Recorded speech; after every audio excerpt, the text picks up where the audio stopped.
The Marvels is going to flop big time, and no, this is not just the ramblings of some angry white incel who has long since forgotten his love for comic books due to what Disney and other companies have done to destroy them. This is empirical data that we are getting. Welcome back to Words of Paradise. I'm your host, Leon Idle, and yes, the box office projection numbers for the Marvels are in, and Disney is shaking in their big yellow boots. And can you really blame them? I mean, when you've got a history that Disney's had the last year, losing almost $1 billion over the last 10 films alone, and it might even be over $1 billion at this point, yeah, I'd be right to worry as well. So let's go ahead and get into this article talking about the breakdown of the Captain Marvel, sorry, not Captain Marvel 2, they've renamed it multiple times, the Marvels sequel. But before we do that, please subscribe. I am trying to get to the 2,000 subscriber mark before the end of the year, and with us being over the 1,600 mark at this point, we might actually just do it. So you know what to do. Hit that subscribe button and come here daily for all the nerdy news. Let's get into it.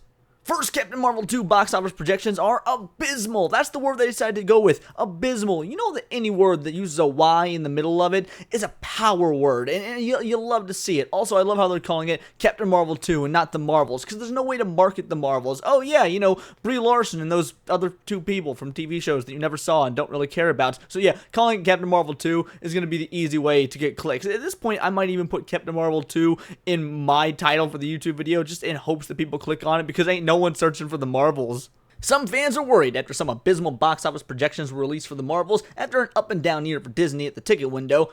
That is putting it so beyond mildly. Remember what I said in my intro? You know, almost $1 billion lost on their last 10 films total. Give me some ups in that up and down. Like Avatar, Avatar 2 might be your only up. You know, that one little hill and then just a steep drop off of a cliff. It has not been up and downs for Disney. It has been all down, and not just at the ticket window.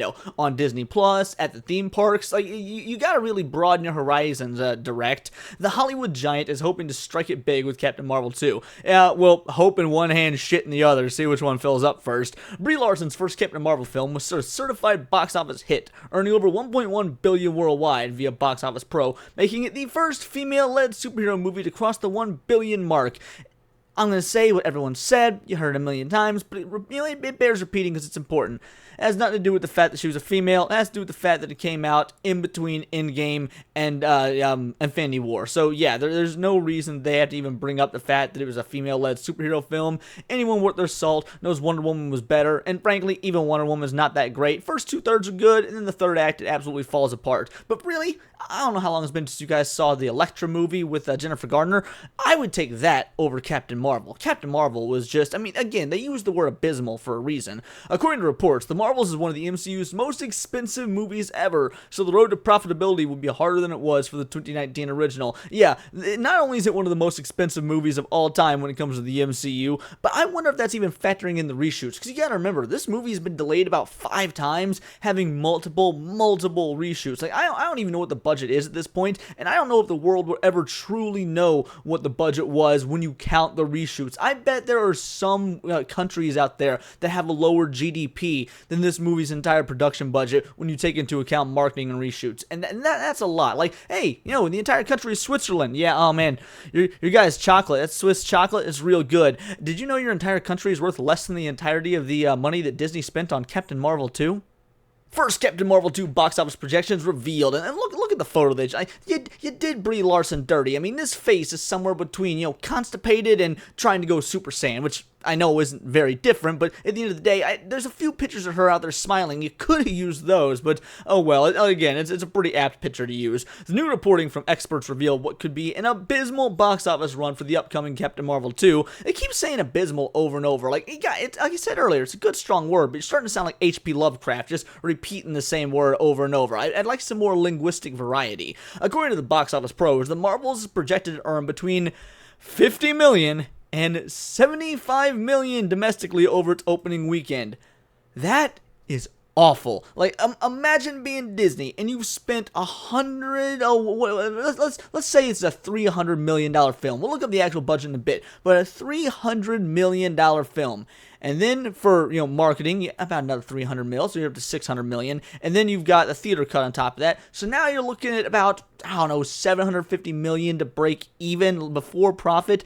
And you've got a 75 million opening day, or opening weekend, I guess, tops. That's not looking good, but it goes a step further. between 121 million and 189 million total domestically for its whole domestic run for as long as it's in theaters. It doesn't even have any competition. Dune 2 was going to be the competition, and Dune 2 was going to take up all the IMAX screens, and then the morons over at Warner Bros. Decided they're going to push that back the movie, despite the fact that it had prime real estate, and everyone knew the writer's strike was going to get cleared up. Plus, the movie was effectively done from everything I've heard. Now, I don't know, maybe there needs to be some finishing touches on the special effects, the CGI, whatnot, so maybe pushing back Dune, was for a good reason. Who's to say? But it definitely couldn't be for any writing or acting reasons. So, Dune 2 was set to clean sweep the box office, because no one is going to be seeing this film. But even with the competition out the way, this is the best Captain Marvel is projected to do. 189 million domestically. My God, Disney is just over there praying that China decides to pack up and go to the movie theaters all at once. Just the entire country of China, all 1 billion of them packed into a few thousand theaters across the country, taking turns. I'm sure Asian people are small. You can probably, fill those theaters to maximum occupancy, have a couple sitting on each other's laps. Disney is gonna do anything to make sure that Chinese box office goes out the bank, because America doesn't give a damn about this face right here. This is a far cry from the first Captain Marvel film. Oh, yeah, no, 189 million versus, over a billion. Granted that over a billion was worldwide, but still, yeah, that is quite a bit of difference, which is estimated to make over 100 million its opening weekend domestically, with some experts offering even more enthusiastic projections of upward of 120 million. So it was, the first one was going to make 100 million its opening weekend. Those are the projections. Now, it ended up crushing those numbers, but this is 100 million in 2019 money. Very different than the Biden era inflation we got in 2023. So not only that, 75 million in 2023 compared to 100 mil in 2019. That is such a massive gap. How Disney plans to recover from this, hopefully this is the nail in the coffin for the superhero movies for the MCU. Disney's already stated they're going to be restructuring how they do TV shows on Disney Plus, not doing limited series, but instead actually planning them out in advance, scrapping the writers for Daredevil, the directors for Daredevil, and bringing in a whole new crew. They're getting desperate. Now, this is a good thing. It means that we, the fans, are winning. Putting out videos like this, it seems to be having an effect. People are listening to us. They're listening, and they're not going to the theater. They're not spending money on this. You can say whatever you want about it being, oh, it's because of inflation. Well, guess what? Barbie crushed it at the box office. Oppenheimer crushed it at the box office. The Super Mario Bros. Crushed it at, you guessed it, the box office. These were all also in 2023 when inflation is at its absolute peak. People are willing to spend money on escapism to forget their problems when they have these financial problems going on. That actually makes a whole lot of sense. When times get tough, people spend money on luxuries. The video game industry is booming, even though there's a recession right now. People are still buying Street Fighter 6. They're still buying Resident Evil 4 Remake. They're still buying Hi-Fi Rush and all these other games that have come out this year that are making bank. Everyone bought Tears of the Kingdom. It's like the highest selling game of 2023. Bidenomics was still a thing in 2023. So this only goes to illustrate the point. People will pay for quality. They just have no faith, understandably so, that Disney is going to give them that quality. And while I am incredibly optimistic that people have finally woken up and stopped giving this garbage company oodles of cash, it does make me wonder if Disney can, use this opportunity to get good again, see the writing on the wall, and course correct. Is it too late for that? Probably, but don't you at least want to see them try?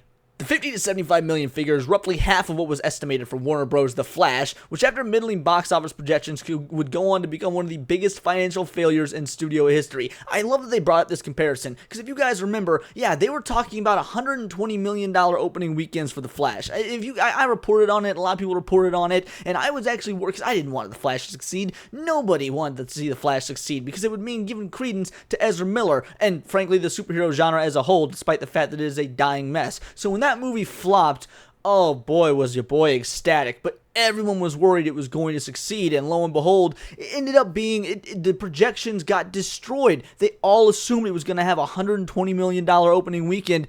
And did it even make that its entire theatrical run? I mean, yeah, it probably did, but not by much. So we could see the similar thing happen to the Marvels, Captain Marvel 2, and wouldn't that be extraordinary to see them, say, oh, it's $75 million opening weekend, and it rakes in like 35 to 40? That would be dreams come true. And anyone that's been to Disney World knows that's the land where dreams come true.